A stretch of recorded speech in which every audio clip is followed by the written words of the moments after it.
তো আজকে বেসেসের উপরেই আবার একটি ব্লগ দিতে চলেছি, ছোট একটি, যেটা হচ্ছে কিছুদিন আগে একটা ব্লগ দিয়েছিলাম। সেখানটা আপনারা দেখতে পেয়েছিলেন যে আমার একটা বেসেস ভেঙে গেছে।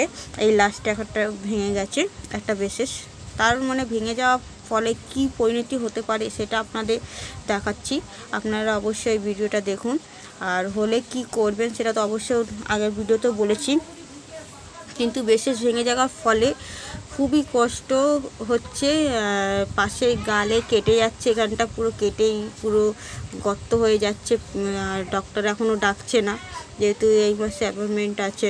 এবার দেখা যাক কদিন পরে ডাকবে, এখন 2-3 দিন পর হয়তো ডাকতে পারে।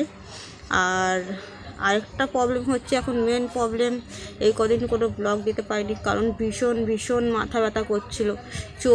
চোখ পোক মাথা ব্যথা ভীষণ ব্যথা করছিল, কেন দিতে পারিনি। শরীরটা ভালো ছিল না। কারণ একটাই, যে আপারে যেটা হুক দুটো লাগানো আছে, ওই হুকে যেটা ওপরে আপার লিপটা শর্ট ছিল বলে আমার, যেটা এই মাড়িটা ওপরের দিকে প্রেস করে টানা হচ্ছে। তো সেই জন্য মানে মাথা ব্যথা এত যন্ত্রণা করছে, পুরো মানে টিকতে পারছি না, এত যন্ত্রণা করছে। আর ওই ওপরের দিকে এত প্রেশার, মানে একটা ওদের টাইমিং হয়ে গেলে, মানে 15-16 দিন পর থেকে একটা টাইমিং হয়ে যায়। মানে যখন যাই আমরা যে ট্রিটমেন্টের জন্য এভরি মান্থে যাই, যেটা মাসে, ওই 1 মাস করে যেটা টাইমিং দেয় যে আবার নেক্সট অ্যাপয়েন্টমেন্ট থাকে। কিন্তু তার আগে 15 থেকে 16-17 দিন পরে মানে পুরো প্রেশারটা ফিল করে, তখন স্ট্রং ফিল করা যায়। মানে প্রেশারটা যে হ্যাঁ, পুরো মুখের মধ্যে একটা মানে এত টান ধরে আর ব্যথা করে, পেনফুল, মানে প্রতিটা, মানে আমার ভীষণ প্রেশার দিয়ে ফেলেছে ওনারা। আর এত এই নাড়িগুলো পুরো এই নিচে ওয়ারে সব যে দাঁতের গ্যাপে গ্যাপে যে মাংসগুলো রয়েছে, সেইগুলো প্রেশারে চেপে বেরিয়ে আসছিলো বাইরের দিকে, সব ফুলে গেছিলো, সব এই কদিন খালি ওয়ার্ম ওয়াটার দিয়ে গালগাল করেছি, কুল্লি করেছি, আর মেডিসিন প্যারাসিটামল খেয়েছি। তার জন্য কেন পেনফুল ভীষণ, এখনও কথা বলতে পারছি না, ভীষণ কথা বললে লাগছে, কারণ এখানটা এতটা ওয়্যার বেরিয়ে আছে।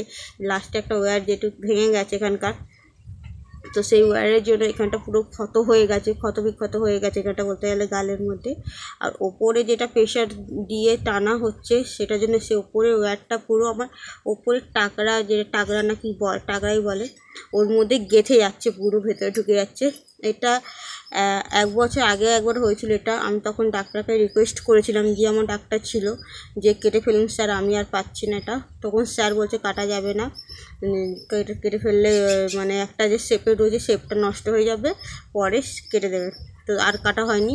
তো এখন রিসেন্টলি মানে প্রেশার এত ক্রিয়েট করে ফেলেছেন, প্রেশার দিয়ে ফেলেছেন, সেই প্রেশারে মানে এখন আবার গেঁথে গেছে উপরের দিকে পুরো। মানে তার জন্য এখন ভীষণ কষ্ট হচ্ছে, ব্যথা করছে পুরো, মাথা ব্যথা, চোখ মুখ দেখলেই বুঝতে পারছেন শরীরটা ভালো নেই। সেই জন্য তো ভিডিওটা দেখুন, মানে কতটা পেইনফুল বলতে গেলে বেসেস লাগানো। সত্যি আগে জানলে আমি সত্যি করতাম না, অনেক কষ্ট, এই 3.5 বছর অনেক কষ্ট সহ্য করছি, এখনও করছি। বাড়ির লোক তো রীতিমধ্যে বলছে খুলে ফেল, দরকার নেই, কোনো দরকার নেই এত কষ্ট। তারাও দেখতে পাচ্ছে না চোখের সামনে যে এত কষ্ট পাচ্ছি। তো তারাও বলছে খুলে ফেল, আর করতে পারেন, যা হয়েছে যথেষ্ট, অনেক হয়েছে। তো সেটা এবার দেখি, এবারে গেলে ডাক্তারকে বললো কতটা টাইমিং লাগবে না লাগবে। আমি আর সত্যি পাচ্ছি না, আমি সহ্য করতে পারছি না, আমি নিজে থেকেই বলবো খুলে ফেলতে। এবার যতটা হয়েছে, এই একটা দাঁতের গ্যাপটা বাকি আছে গেলে, এই গ্যাপটা, সেই জন্য খুলছে না এখনো। এটা ফিল হয়ে গেলেই হয়তো খুলে দেবে, কিন্তু জানি না ততটা সময় নিতে পারবো কি না পারবো না, জানি না বন্ধুরা। তো এবারে গেলে আমি রিকোয়েস্টটা করবো যে খুলে ফেলুন স্যার, আর পাচ্ছি না, মানে ভীষণ কষ্ট হচ্ছে, ভীষণ মারাত্মক বলতে গেলে, এত মারাত্মক।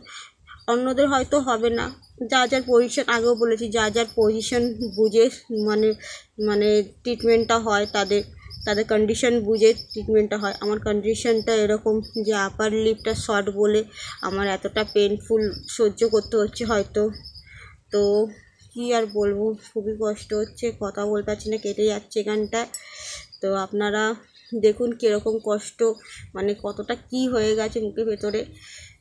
দেখুন। আর কেটে গেলে একটা মলম আছে, ওই মলমটা লাগালে সত্যি একটু রিলিফ হয় কিছুক্ষণের জন্য। আবার কিন্তু সেই জায়গাটা তো সেই খোঁচা লাগছেই লাগছে, ওয়্যারগুলো লাগছে, সেই জন্য ব্যথা করতেই থাকছে, কমছে না।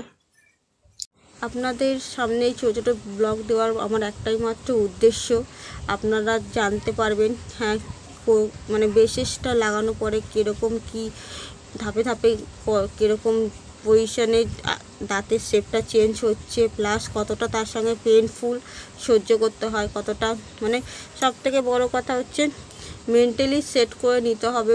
এটা একটা প্রথম কথা, মেন্টালি পুরো প্রপার সেট করে নিতে হবে যে হ্যাঁ আমি এটা পারবো, সহ্য করতে পারবো, হ্যাঁ আমি এটা নিয়ে এগোতে পারবো, তাহলেই এটা করবেন বন্ধুরা। না হলে আপনারা খুবই কষ্ট পাবেন, তারপরে আপনি না পারবেন খুলতে, না পারবেন আবার ওটাকে লাগাতে রিটার্ন, এরকম অবস্থা।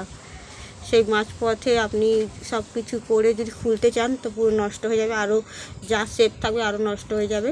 তাই না, মেন্টালি সেট করে তারপরে আপনারা এটা এই বিষয়ে এগোবেন।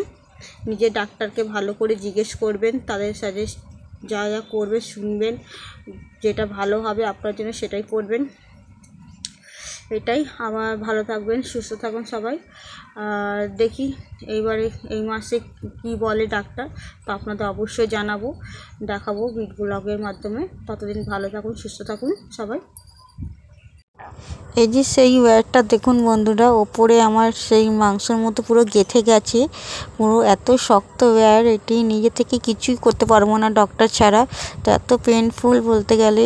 আর সাইডও কেটে গেছে যে ওয়্যারটা বেসেস ভেঙে যাওয়ার ফলে। দেখুন এই যে এই জেলটি ডক্টর আমাকে লিখে দিয়েছিল, এই জেলটি ভীষণই ভালো বলতে গেলে। আপনি লাগালে মুখে সঙ্গে সঙ্গে রিলিফ পাবেন ব্যথা থেকে। হেক্সি জেল খুবই সুন্দর, 68 টাকা দাম আছে এটা, আর 15 গ্রাম থাকে এর মধ্যে। খুবই ভালো মলমটি, তো এইটা মলমটি ইউজ করতে পারেন যে কোনো মুখে ঘা হলে, অন্যরকম কিছু হলে মুখের মধ্যে এটা লাগাতে পারেন, খুবই ভালো। এই যে প্রাইসটি দেখুন এখানটায়। আর এই জেলটি সত্যি ভালো, আমি ইউজ করছি 3 বছর ধরে এক নাগাতার, তো এটা খুবই ভালো, আমার আরামদায়ক।